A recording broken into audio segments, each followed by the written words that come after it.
Hello students, today I will explain you the second part of the chapter The Shehnai of Bismillah Khan. This chapter is from your unit 2, chapter 1 The Sound of Music. इस chapter में बिस्मिल्लाह खान जी के बारे में बताया गया है। बिस्मिल्लाह खान जी जो बहुत ही ज़्यादा प्रसिद्ध है, फेमस है, पॉपुलर है और बहुत ही ज़्यादा रिनाउंड नेम है, जो शहनाई बजाते थे। वो एक लेजेंड है क्योंकि उन्होंने बिस्मिल्लाह खान जी ने शहनाई जब इंडिया आज़ाद हुआ था 15 अगस्त 1947 में, तब उन्होंने रेड फोर्ट पे शहनाई बजाई थी। पंडित जवाहरलाल नेहरू जी की स्पीच के पहले उन्होंने शहनाई बजाकर ये सिग्निफाई किया था कि ये बहुत ही ज़्यादा ऑस्पिशियस डे है, बहुत ही ज़्यादा शुभ दिन है, क्योंकि उस दिन इंडिया को आज़ादी मिली थी। This is the original picture of Bismillah Khan ji, जो कि बहुत ही फेमस थे, अभी भी फेमस है काफ़ी, और वो शहनाई बजाते थे। Think of this Shehnai and the first thing you will probably imagine is a wedding or a similar occasion or function. The next would probably be Ustad Bismillah Khan, the Shehnai maestro, playing this instrument. जब भी हम शहनाई के बारे में जब हम सुनते हैं तो पहली चीज़ जो हमारे दिमाग में आती है वो आती है वेडिंग, शादी या फिर शादी के जो सिमिलर ओकेशंस होते हैं जो बहुत ही ज़्यादा ऑस्पिशियस होते हैं, तब शहनाई बजाई जाती है। और दूसरी चीज़ जो हमारे दिमाग में आती है, जो चीज़ हम इमेजिन करते हैं, वो है कि उस्ताद बिस्मिल्लाह खान जी, जो कि बहुत ही ज़्यादा रिनाउंड थे और जो शहनाई के माइस्ट्रो माने जाते थे, और वो ये इंस्ट्रूमेंट को बजाया करते थे। Emperor Aurangzeb banned the playing of a musical instrument called pungi in the royal residence for it had a shrill unpleasant sound. Emperor Aurangzeb एक मुग़ल रूलर थे जो इंडिया में रूल किया करते थे। ब्रिटिश जब आए थे उसके पहले मुग़ल रूलर थे जो थी एम्परर औरंगज़ेब।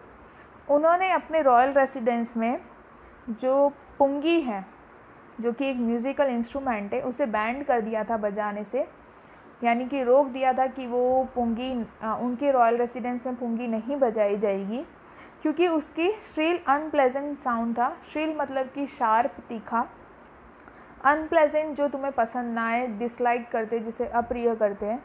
साउंड एक नॉइज़ है, आवाज़ है। तो पुंगी की जो आवाज़ थी वो बहुत ज़्यादा श्रील्ड थी, यानी कि शार्प, एकदम तीखी आवाज़ थी पुंगी की, और जो पुंगी का साउंड था वो बहुत ज़्यादा शार्प आता था, जिसकी वजह से वो अनप्लेजेंट साउंड था, मतलब कि सुनने में अच्छा नहीं लगता था, लोग उसे डिसलाइक करते थे, और एम्परर औरंगज़ेब को वो साउंड पसंद नहीं था। इस वजह से उन्होंने बैंड कर दिया कि पुंगी नहीं बजाई जाएगी उनके रॉयल रेसिडेंस में। Pungi became the generic name for reeded noise makers. Pungi एक जेनरिक नेम था for a reeded noise maker. Generic name का मतलब होता है a name given to a class और a group as a whole, and reeded का मतलब होता है wind instruments which have reeds like the flute, the clarinet, etc. Generic name means general नाम, किसी चीज़ का एक जनरल नाम देना। तो और रीडेड का मतलब होता है ऐसे इंस्ट्रूमेंट जिसमें विंड के थ्रू, यानी कि हवा के थ्रू साउंड प्रोड्यूस किया जाए, जैसे कि जिसमें रीड्स होती है, जैसे कि फ्लूट, क्लैरिनेट। तो फ्लूट, क्लैरिनेट, इन सबको पुंगी कहा जाता है जनरल नेम में। तो पुंगी जो थी वो जनरल नेम था for a reeded noise maker. जो रीड से जो चीज़ें बनी होती थी, जैसे कि फ्लूट, क्लैरिनेट, उससे जो नॉइस बनता था उसे पुंगी कहा जाता था। Few had thought that it would one day B revived. कुछ लोगों ने ऐसा सोचा था कि शायद पुंगी को मतलब रिवाइव किया जाए, मतलब फिर से लाया जाए और उसे फिर से बजाया जाए, पर कैसे वो नहीं पता था। A barber of a family of professional musicians who had access to the royal palace decided to improve the tonal quality of the pungi. एक बार्बर था, एक नाई था, जो कि उसकी जो फैमिली थी वो प्रोफेशनल म्यूजिशियंस थे जो रॉयल पैलेस में काम किया करते थे। उन्होंने सोचा, उस बार्बर ने सोचा, उस नाई ने सोचा कि क्यों ना पुंगी की जो क्वालिटी है, टोनल क्वालिटी, मतलब कि टोनल का मतलब होता है साउंड, तो जो पुंगी का जो साउंड क्वालिटी है क्यों ना उसे इम्प्रूव किया जाए और पुंगी की आवाज़ को और अच्छे से बजाया जाए, उसकी क्वालिटी अच्छे से कर दी जाए। He chose a pipe with a natural hollow stem that was longer and broader than the pungi and made 7 holes on the body of the pipe. अब उसने क्या किया, उस बार्बर ने एक पाइप ली जो नेचुरल होलो स्टेम, मतलब कि एक स्टेम था जो अंदर से होलो था, यानी कि खोखला एम्प्टी था। उसने एक पाइप ली जो कि एक लंबी थी और ब्रॉडर थी, चौड़ी थी। पुंगी से वो लंबी और चौड़ी थी और उस जो पाइप थी उसके अंदर उसने 7 होल्स किए। When he played on it, closing and opening some of these holes, soft and melodious sounds were produced. इस यहाँ पर एक पिक्चर दे रखी है पुंगी और शहनाई की। तो पुंगी जो था उसमें बहुत ज़्यादा शार्प नॉइस आती थी, बहुत तीखी आवाज़ आती थी। तो उस बार्बर ने क्या करा, शहनाई बनाई, जो कि शहनाई जो थी वो ये यहाँ पे आप पाइप देख सकते हो इस इमेज में, जो कि लंबी और चौड़ी थी और उसके ऊपर 7 होल्स किए गए। और जब शहनाई को बजाया और उसमें जो हॉल्स थे, कुछ हॉल्स को बंद करके कभी और कुछ हॉल्स को मतलब कि ओपन करके, क्लोज एंड ओपन कर रहे थे उस हॉल्स को, तो जिससे वो साउंड जो प्रोड्यूस हुआ वो बहुत ही ज़्यादा सॉफ्ट था और बहुत ही ज़्यादा मेलोडियस, मतलब कि बहुत ही ज़्यादा मधुर साउंड आ रहा था।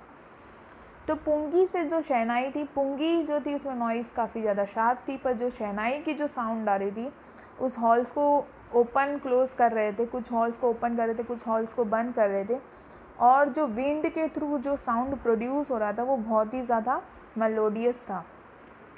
He played the instrument before royalty and everyone was impressed. Barber ने वो जो शहनाई थी, जो इंस्ट्रूमेंट था, उसे रॉयल रेसिडेंस में बजाया और जो एवरीवन वाज इम्प्रेस्ड, वहाँ पे जितने भी लोग थे वो बहुत ज़्यादा इम्प्रेस्ड हो गए थे उस साउंड की वजह से, क्योंकि वो जो इंस्ट्रूमेंट था उसमें जो साउंड था वो बहुत ही ज़्यादा सॉफ्ट एंड मेलोडियस था। The instrument so different from the pungi had to given a new name. जो शहनाई थी, जो इंस्ट्रूमेंट जो उस बार्बर ने बजाया वो पुंगी से बहुत ही ज़्यादा डिफरेंट था, उसका जो साउंड था वो पुंगी से बहुत ही ज़्यादा डिफरेंट था उस इंस्ट्रूमेंट का, इसलिए सोचा गया कि उसका एक नया नाम रखा जाए। As the story goes, since it was first played in the Shah's chambers and was played by a Nai barber, the instrument was named the शहनाई। शाह जो मुगल्स किंग होते हैं, जो मुगल्स के किंग होते हैं, उन्हें शाह कहकर बुलाया जाता है। तो इसलिए सोचा गया कि जो मुग़ल की वहाँ पे जिन्हें शाह कहा जाता है, उनकी वहाँ पे उनके रॉयल रेसिडेंस में पहली बार ये इंस्ट्रूमेंट को बजाया गया। और ये इंस्ट्रूमेंट बजाने वाला एक बार्बर था जो कि नाई बोला जाता है हिंदी में, इसलिए इस इंस्ट्रूमेंट को नाम दिया गया है शहनाई, यानी कि शाह जो मुग़ल एम्परर्स है, जिन्हें किंग, जो राजाओं को शाह कहा जाता है, तो शाह और इस जो बजाने वाला था वो था एक बार्बर जिसे नाई कहा जाता है हिंदी में। तो इन दोनों वर्ड्स को ज्वाइन करके इस जो इंस्ट्रूमेंट है उसको नाम दिया गया है शहनाई, जो पुंगी से डिफरेंट है, जो पुंगी इंस्ट्रूमेंट है उससे डिफरेंट है। The sound of the Shehnai began to be considered auspicious, and for this reason it is still played in the temples and is an indispensable component of any North Indian wedding. In the past, the Shehnai was part of the Naubat, or a traditional ensemble of 9 instruments found at royal courts. जो शहनाई का जो sound है उसे auspicious माना गया, यानी कि शुभ माना गया। इसी वजह से वो आज भी टेम्पल्स में बजाया जाते हैं, मंदिरों में बजाया जाता है। और ये एक ऐसा कंपोनेंट है जो इंडिस्पेंसिबल है। इंडिस्पेंसिबल का मतलब होता है without which a piece of work can not be done. ये एक ऐसा इंस्ट्रूमेंट है जो कंपलसरी नॉर्थ इंडियन वेडिंग जो होती है उसमें बजाया जाता है। और पास्ट में शहनाई वॉज अ पार्ट ऑफ नौबत। नौबत इज़ अ उर्दू वर्ड और जिसे ट्रेडिशनल ensemble कहा जाता है। ensemble का मतलब होता है things consider as a group. जो ट्रेडिशनल जो इंस्ट्रूमेंट्स हुआ करते थे, जो ट्रेडिशनल म्यूज़िकल इंस्ट्रूमेंट का जो ग्रुप हुआ करता था रॉयल कोर्ट्स में, उस 9 म्यूज़िकल इंस्ट्रूमेंट से उसमें से एक पार्ट था शहनाई। तो जो 9 म्यूज़िकल इंस्ट्रूमेंट थे उसमें से एक पार्ट था शहनाई, जो रॉयल कोर्ट्स में पहले प्ले किया जाता था, जिसे नौबत भी कहते हैं। Till recently, it was used only in temples and weddings. The credit for bringing this instrument onto the classical stage goes to उस्ताद बिस्मिल्लाह खान। अभी तक ये चीज़ जो थी वो टेम्पल्स, वेडिंग्स में ही शहनाई बजाई जाती थी, मंदिरों में, शादियों में ही शहनाई बजाई जाती थी। पर शहनाई को क्लासिकल स्टेज पे लाने वाले जो फर्स्ट पर्सन थे वो थे उस्ताद बिस्मिल्लाह खान जी। As a 5-year-old, Bismillah Khan played gilli danda near a pond in the ancient estate of Damraun in Bihar. अब यहाँ से जो थर्ड पैराग्राफ है वहाँ से उस्ताद बिस्मिल्लाह खान जी के बारे में बताया गया है अब कि जब वो 5 साल के थे तो बिस्मिल्लाह खान जी गिल्ली डंडा खेलते थे नियर अ पॉन्ड, एक तालाब के बाजू में वो गिल्ली डंडा खेलते थे जब वो 5 साल की उम्र थी उनकी, जो कि एंशियंट एस्टेट ऑफ डमराउन इन बिहार, जो एंशियंट एस्टेट था डमराउन एक जगह का नाम है जो बिहार में आया गया है, बिहार में है, बिहार स्टेट में है। वहाँ पे एक एंशियंट एस्टेट था, वहाँ पे एक पॉन्ड था, वहाँ पर बिस्मिल्लाह जो खान जी है वो गिल्ली डंडा खेलते थे 5 साल की उम्र में। He would regularly go to the nearby Bihari Ji temple to sing the Bhojpuri Chaita, at the end of which he would earn a big laddu weighing 1.25 kg, a prize given by the local Maharaja. Bismillah Khan ji regular उनके घर के बाजू में, उनके घर के पास में एक बिहारी जी टेम्पल था, वहाँ पर वो चाइता करके एक सॉन्ग है भोजपुरी में, वो वहाँ पर जाके वो रोज़ चाइता करके एक सॉन्ग था उसके गाते थे बिहारी जी टेम्पल में। और जो वहाँ का जो लोकल महाराजा था वो उसे प्राइस क्या देते थे, एक बड़ा सा लड्डू जिसका वेट होता था 1.25 kg। वहाँ का जो एक महाराज था, जब बिस्मिल्लाह खान जी चाइता गाते थे, सॉन्ग गाते थे भोजपुरी में बिहारी जी टेम्पल में, तो वहाँ का जो महाराज था वो उन्हें एक बड़ा सा लड्डू देते थे प्राइस के हिसाब से, उसे प्राइस मानकर, और उस लड्डू का जो वेट होता था वो 1.25 kg था। This happened 80 years ago and the little boy has traveled far to earn the highest civilian award in India, the Bharat रत्न।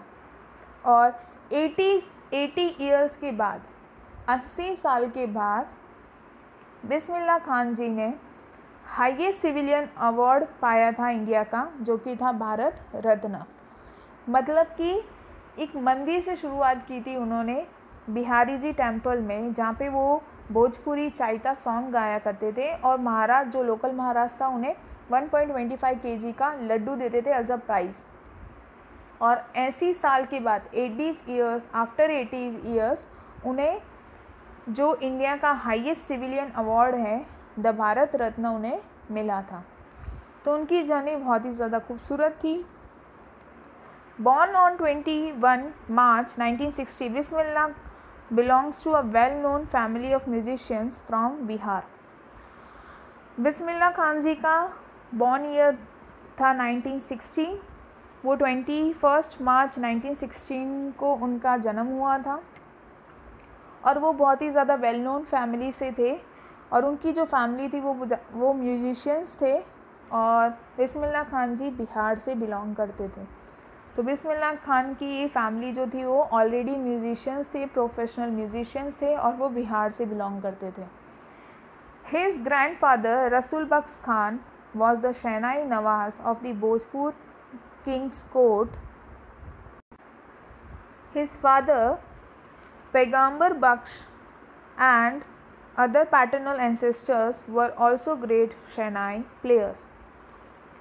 बिस्मिल्लाह खान जी के जो ग्रैंडफादर थे रसूल बख्श खान, वो शहनाई नवाज़ थे भोजपुर किंग्स कोर्ट में, और बिस्मिल्लाह खान जी के जो फादर थे पैगंबर बख्श, और उनके जो पैटर्नल एंसेस्टर मतलब कि उनके जो पेरेंट्स के एंसेस्टर थे, पूर्वज थे, वो ग्रेट शहनाई प्लेयर्स थे। मतलब कि उनकी जो फैमिली थी पहले से ही शहनाई बजाते आते थे, और उनकी जो फैमिली थी वो बहुत ही ज़्यादा प्रोफेशनल म्यूजिशियंस वाली थी, और वो शहनाई बजाया करते थे।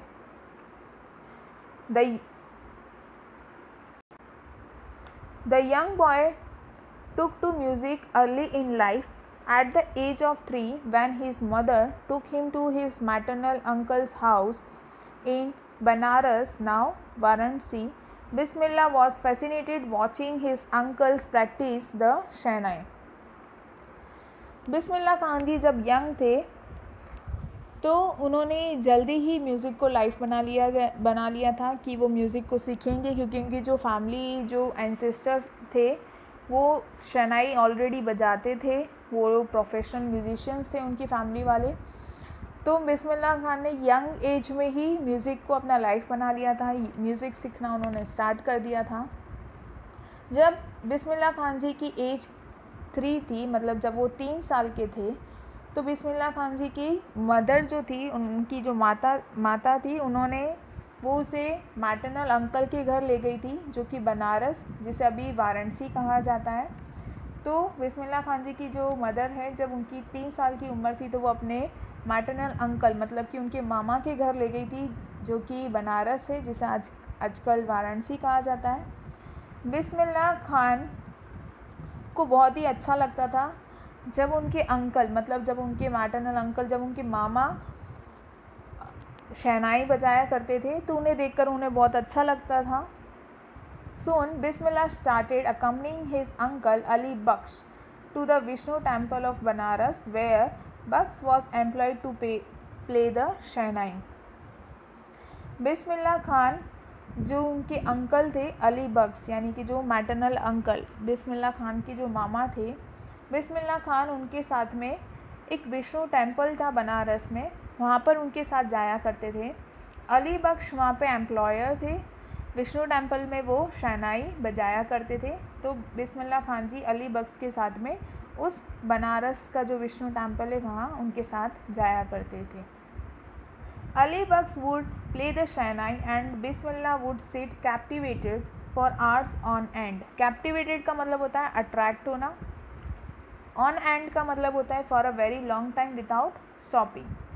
तो जब अली बख्श जो उसके मैटरनल अंकल है, जब वो शहनाई बजाते थे तो बिस्मिल्लाह खान काफ़ी लंबे समय तक वहाँ पे बैठे रहते थे, और जब वो शहनाई बजाते थे वो काफ़ी ज़्यादा अट्रैक्टिव लगता था उन्हें शहनाई बजाना।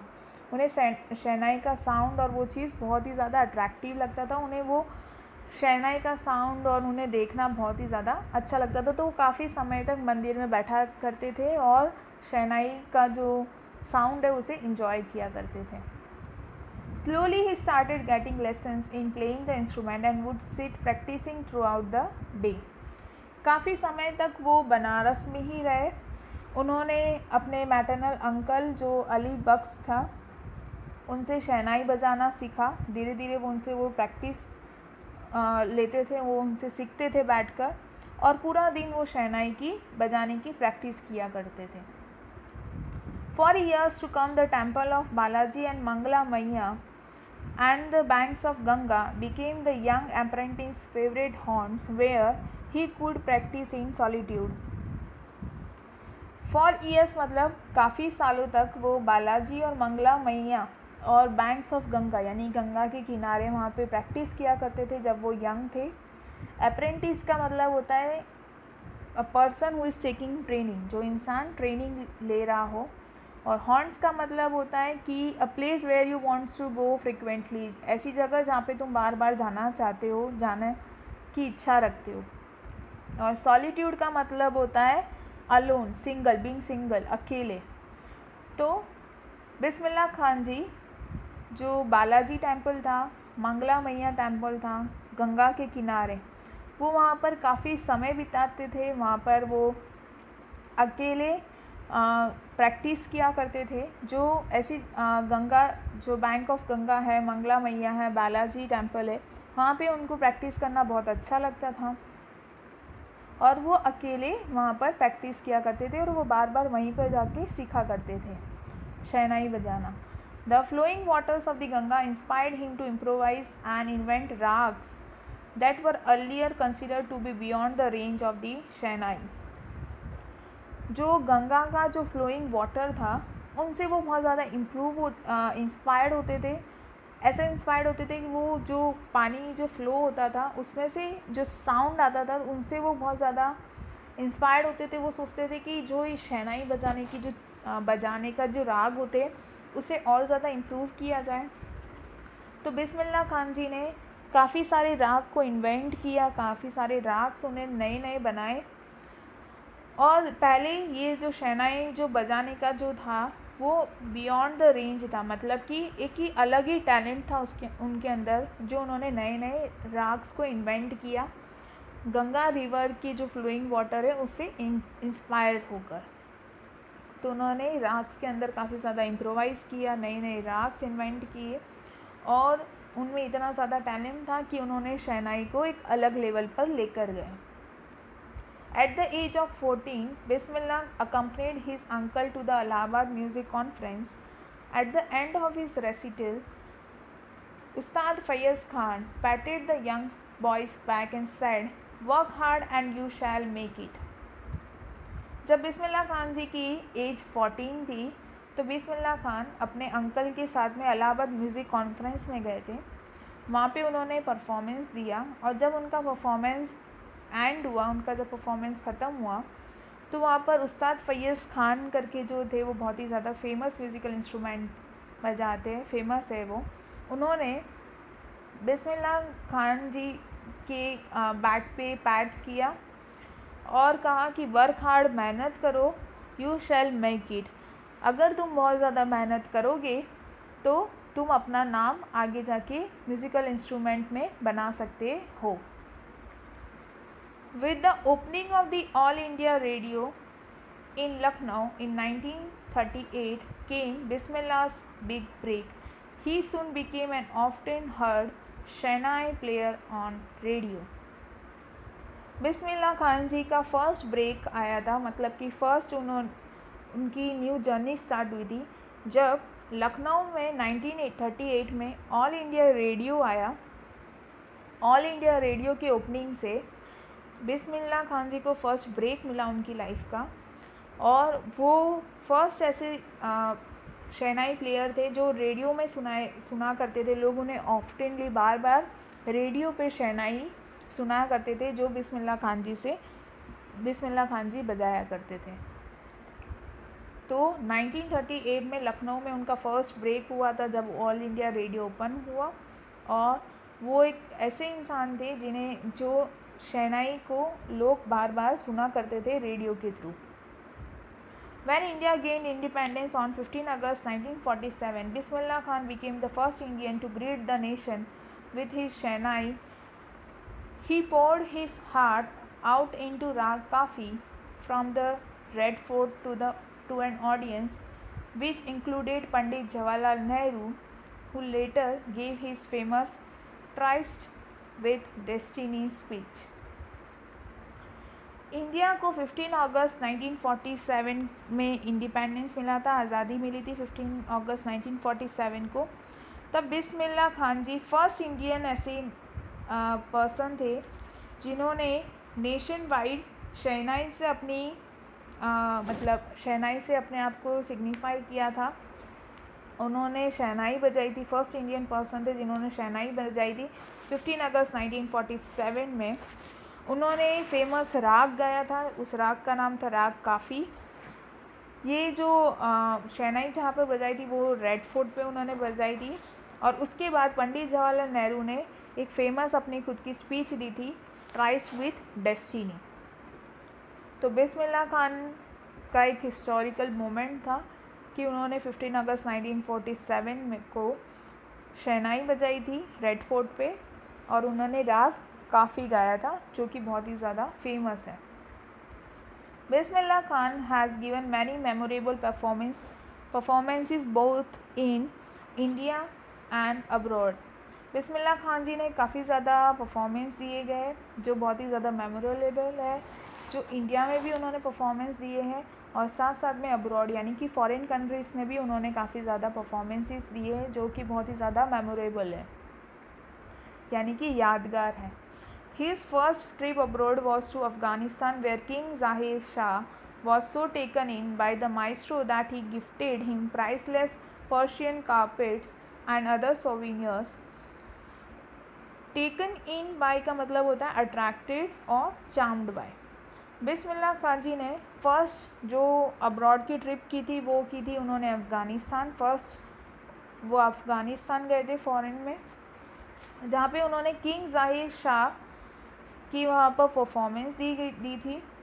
और किंग ज़ाहिर शाह इतने ज़्यादा इम्प्रेस हो गए थे बिस्मिल्लाह खान की शहनाई की परफॉर्मेंस से कि उन्होंने पर्शियन के कारपेट्स जो बहुत ही ज़्यादा फेमस है और जो अदर सोवेनियर्स का मतलब था things given in memory of a place, person और event.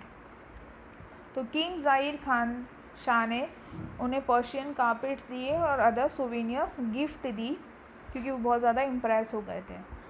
The king of Afghanistan was not only the one to be fascinated with बिस्मिल्लाह's म्यूज़िक। बिस्मिल्लाह की जो म्यूज़िक था, शहनाई का जो आवाज़ था, साउंड था, उनकी म्यूज़िक से सिर्फ किंग ऑफ अफ़गानिस्तान ही नहीं, काफ़ी ज़्यादा ऐसे लोग थे जो बहुत ही ज़्यादा अट्रैक्ट हुए थे, जो बहुत ही ज़्यादा इम्प्रेस हुए थे बिस्मिल्लाह खान जी से, उनकी शहनाई बजाने से। Film director Vijay Bhatt was so impressed after hearing Bismillah play at a festival that he named a film after the instrument called गूंज उठी शहनाई। फेमस विजय भट्ट जो कि एक फ़िल्म डायरेक्टर है, वो इतने ज़्यादा इम्प्रेस हो गए थे बिस्मिल्लाह खान जी की शहनाई की आवाज़ से, साउंड से, म्यूज़िक से, कि उन्होंने अपनी एक फ़िल्म है वो एक इंस्ट्रूमेंट के नाम पर रखी गई, गूंज उठी शहनाई। गूंज उठी शहनाई एक हिंदी मूवी है जो उसके फिल्म डायरेक्टर थे विजय भट्ट। वो इतने ज़्यादा बिस्मिल्लाह खान जी से, उनकी शहनाई के म्यूज़िक से इम्प्रेस हो गए थे कि उन्होंने अपनी मूवी का नाम गूंज उठी शहनाई रखा था।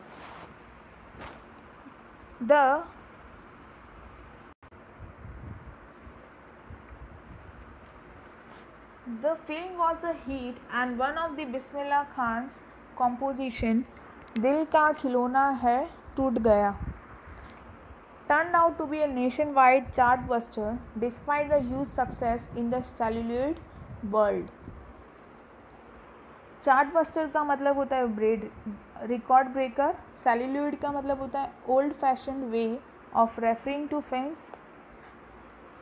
बिस्मिल्लाह खान जी ने उस मूवी जो गूंज उठी शहनाई जो मूवी थी उसमें एक सॉन्ग को कंपोजिशन किया था जिस सॉन्ग का नाम था दिल का खिलौना है टूट गया। और ये जो सॉन्ग था वो बहुत ही ज़्यादा nation wide record breaker song था, बहुत ही ज़्यादा चार्टबस्टर सॉन्ग था। Despite this huge success in the celluloid world, Bismillah Khan's ventures in film music were limited to two, Vijay Bhatt's Goonj Uthi Shehnai and Vikram Srinivasa's Kannada venture Sanadi Apna। बिस्मिल्लाह खान जी इतना ज़्यादा उनको success मिला celluloid world में, मतलब कि film cities है उसके अंदर उनको बहुत ही ज़्यादा नाम मिला, ह्यूज सक्सेस मिला दिल का खिलौना है टूट गया सॉन्ग के बाद। फिर भी बिस्मिल्लाह खान जी ने फिल्म जो सेक्टर है उसमें सिर्फ 2 ही फिल्म्स बनाई थी, 2 ही फिल्म्स में उन्होंने मतलब सॉन्ग को कंपोज़ किया था। एक तो विजय भट्ट की थी गूंज उठी शहनाई और दूसरी जो मूवी थी वो थी सनदी अपना, जो इसमें विक्रम श्रीनिवासा ने डायरेक्ट किया था उस फिल्म को, जो कि एक कन्नड़ वेंचर है। तो बिस्मिल्लाह खान जी को इतना ज़्यादा सक्सेस फिल्म सिटी में मिला, फिल्म सेक्टर में मिला, फिर भी उन्होंने सिर्फ 2 ही मूवीज़ में अपना सॉन्ग को कंपोज किया था। I just can't come to terms with the artificiality and the glamour of the film world, he says with emphasis. Emphasis का मतलब होता है किसी चीज़ पर स्ट्रेस करना। तो बिस्मिल्लाह खान जी ने कहा कि वो जो आर्टिफिशियल वर्ल्ड है, जो फिल्म जो सेक्टर है वो एक आर्टिफिशियल वर्ल्ड है, वो अपना जो ग्लैमर है, वो आर्टिफिशियल जो वर्ल्ड है फिल्म सिटी है, वो वहाँ पर अपना काम नहीं कर सकते, क्योंकि वो आर्टिफिशियल वर्ल्ड में नहीं रहना चाहते थे, वो रियल वर्ल्ड में अपना काम करना चाहते थे। इस वजह से उन्होंने फिल्म सेक्टर में सिर्फ 2 ही मूवीज़ में अपना सॉन्ग कंपोज किया था। Awards and recognition came thick and fast.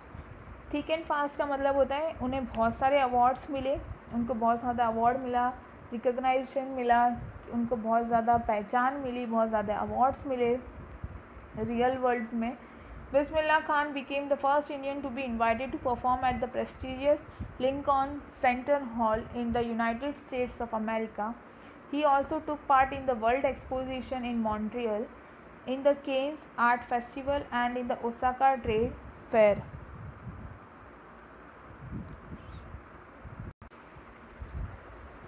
Bismillah Khan ji first Indian थे जिन्हें इनवाइट किया गया था Lincoln Central Hall United State of America में परफॉर्मेंस के लिए। उन्होंने world exposition in Montreal is in Australia, वहाँ पर भी उन्होंने परफॉर्मेंस दी अपनी। इन कैंस आर्ट फेस्टिवल में भी उन्होंने performance the. In the Osaka trade fair, Osaka is in Japan, वहाँ पर भी उन्होंने अपनी performance the. So well known did he became internationally that an auditorium in Tehran was named after him, तहार मौसीकी उस्ताद Bismillah Khan. Internationally foreign में इतने ज़्यादा वो पॉपुलर हो गए थे, इतना ज़्यादा उनका नाम हो गया था कि तेहरान जो कि ईरान में है, वहाँ का एक ऑडिटोरियम था जो कि बिस्मिल्लाह खान जी के नाम पर है, और उस ऑडिटोरियम का नाम है तहार मौसीकी उस्ताद Bismillah Khan. National awards like the Padma Shri, the Padma Bhushan, the Padma Vibhushan were conferred on him. Conferred का मतलब होता है given, usually an award or a degree. बिस्मिल्लाह खान जी को नेशनल अवार्ड से मतलब कॉन्फर किया गया था, उन्हें एक अवार्ड दिया गए थे। उन अवार्ड्स के नाम हैं Padmashri, the Padma Bhushan and the Padma Vibhushan. In 2001, Ustad Bismillah Khan was awarded India's highest civilian award, the Bharat Ratna. 2001 में उस्ताद बिस्मिल्लाह खान जी को हाईएस्ट जो सिविलियन अवार्ड है इंडिया का, वो दिया गया था, जो कि है the Bharat Ratna. With the coveted award resting on his chest and with his eyes glinting with rare happiness, he said, "All I would like to say is, teach your children music. This is Hindustan's richest tradition. Even the West is now coming to learn our music." Coveted का मतलब much desired। तो जब उन्हें award मिला तब उन्होंने बहुत ही ज़्यादा वो खुश थे, उनकी आंखों में बहुत ज़्यादा शाइन था। तो और ऐसी हैप्पीनेस बहुत ज़्यादा कम ही मिली जाती, इतने बड़े अवार्ड से उन्हें मतलब कि फेलिसिटेट किया गया था। तब उन्होंने कहा था कि मैं सिर्फ एक ही चीज़ बोलना चाहता हूँ कि अपने बच्चों को म्यूज़िक सिखाइए, और ये हिंदुस्तान का रिचेस्ट ट्रेडिशन है म्यूज़िकल इंस्ट्रूमेंट प्ले करना, और ये बहुत ही ज़्यादा रिचेस्ट ट्रेडिशन है। इवन जो वेस्ट है, वेस्ट मतलब वेस्टर्न कंट्रीज़ है, जो फॉरेन कंट्रीज़ है, वो भी इंडिया आ रही है ताकि ये म्यूज़िक को सीख सके। इसलिए अब अपने बच्चों को ये म्यूज़िक सिखाए, जो कि बहुत ही ज़्यादा हिंदुस्तान का रिचेस्ट ट्रेडिशन है। In spite of having travelled all over the world, Khan Saab, as he is fondly called, is exceedingly fond of Banaras and Damrao, and they remain for him for the most wonderful towns of the world.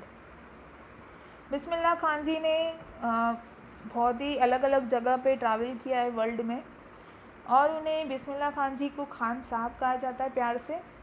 तो खान साहब जो बहुत ही ज़्यादा famous है all over the world, उन्होंने India foreign countries में performances दिए हैं।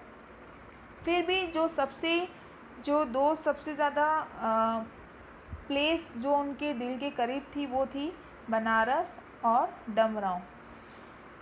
डमराव जहाँ पे उन्होंने अपना जन्म लिया था, और बनारस जहाँ पे वो अपने मामा के वहाँ पे, जहाँ पे उन्होंने ये सारी चीज़ें सीखी थी, शहनाई बजाना। तो उनके लिए जो most wonderful towns of the world थे, पूरी दुनिया की जो सबसे खूबसूरत टाउन जो वो मानते थे, वो थी बनारस और डमराव। इन दो प्लेस से वो बहुत ज़्यादा करीब थे. Student of his once wanted him to had a shehnai school in the USA and the student promised to recreate the atmosphere of Banaras by replicating the temples there. Replicate का मतलब होता है कॉपी करना. तो बिस्मिल्लाह खान जी का एक स्टूडेंट था, उन्होंने कहा कि उन्हें शहनाई स्कूल USA में हेड करनी चाहिए, और उस स्टूडेंट ने प्रॉमिस किया कि बनारस का जो एटमॉस्फेयर है वो वहाँ पर USA में वो कॉपी करेंगे, ऐसे रिक्रिएट करेंगे, ऐसा माहौल बनाएंगे कि उनको ऐसा फील होगा कि वो बनारस में ही है USA में होते हुए भी. But Khan Sahab asked him if he would be able to transport river Ganga as well. पर खान साहब ने उन्होंने अपने स्टूडेंट को ये कहा कि तुम बनारस को तो रिक्रिएट कर सकते हो USA में, बनारस जैसा एटमॉस्फेयर तुम रिक्रिएट कर सकते हो, वहाँ पे टेंपल भी मतलब बनवा सकते हो, सब कुछ कॉपी कर सकते हो USA में, पर क्या तुम जो गंगा रिवर है, जो गंगा नदी है, क्या तुम इसे यहाँ से वहाँ पर ट्रांसपोर्ट कर सकते हो, यहाँ से इंडिया से तुम USA ले जा सकते हो. Later he is remembered to have said, that is why whenever I am in the foreign country I keep yearning to see Hindustan. While in Mumbai I think of only Banaras and the holy Ganga, and while in Banaras I miss the unique matha of Damrao. Yearning का मतलब होता है having desire, इच्छा. तो बाद में खान साहब ने कहा, बिस्मिल्लाह खान जी ने कहा कि जब भी वो फॉरेन कंट्री होते हैं तो वो हिंदुस्तान को देखने की उन्हें बहुत इच्छा होती है, उन्हें हिंदुस्तान जाने का बहुत मन होता है, और जब वो मुंबई होते हैं तो मुंबई में उन्हें बनारस की याद आती है और गंगा रिवर की उन्हें याद आती है, और जब वो बनारस में होते हैं तब वो डमराव का जो मट्ठा जो लड्डू वो लोकल महाराजा उन्हें दिया करते थे 1.25 kg का एज अ प्राइस, तो वो मट्ठा वो लड्डू को बहुत ज़्यादा मिस करते हैं डमराव के. तो इससे पता चलता है कि वो बहुत ही ज़्यादा इंडिया से अटैच थे, वो इंडिया को कभी भी छोड़कर नहीं जाना चाहते थे, वो इंडिया से उनका बहुत ज़्यादा लगाव था. इसलिए जब भी वो फॉरेन कंट्रीज़ में होते थे तो वो हिंदुस्तान यानी इंडिया आने का उनका मन करता था. जब वो मुंबई होते थे तो वो बनारस और होली गंगा को मिस किया करते थे, और जब वो बनारस हुआ करते थे तब वो डमराव का जो मट्ठा था, जो लड्डू था, उसे मिस करते थे. तो उनके लिए बनारस और डमराव बहुत ही ज़्यादा क्लोज थी, ये दो जगह उनके लिए बहुत ही ज़्यादा क्लोज थी.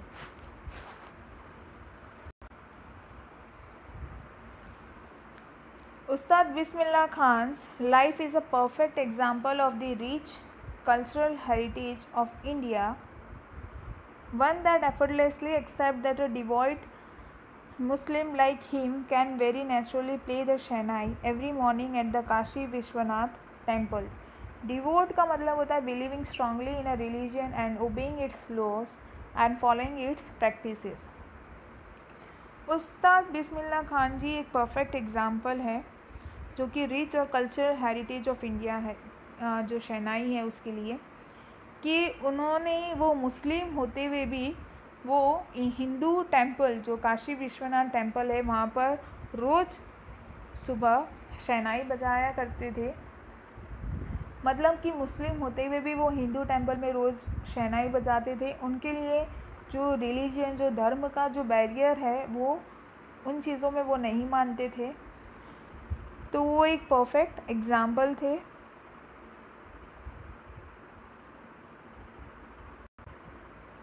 Ustad Bismillah Khan passed away on 21 August 2006 at the age of 90 after a prolonged illness. उस्ताद बिस्मिल्लाह खान जी की डेथ 21 अगस्त 2006 को हुई थी और उनकी एज थी 90 और उनको एक प्रोलॉन्ग्ड इलनेस मतलब कि एक लंबी काफ़ी बीमारी थी जो काफ़ी ज़्यादा लंबे समय तक थी उन्हें, तो उसकी वजह से वो उनकी डेथ हो गई थी 21 अगस्त 2006 को. He was given a state funeral and the government of India declare 1 day of national morning. उनकी डेथ के दिन गवर्नमेंट ऑफ इंडिया ने नेशनल हॉलीडे रखा था एक दिन का और उन्हें स्टेट फनरल दिया गया था. So with this we will end. Now I am ending this chapter. Hope you like this chapter. Thank you.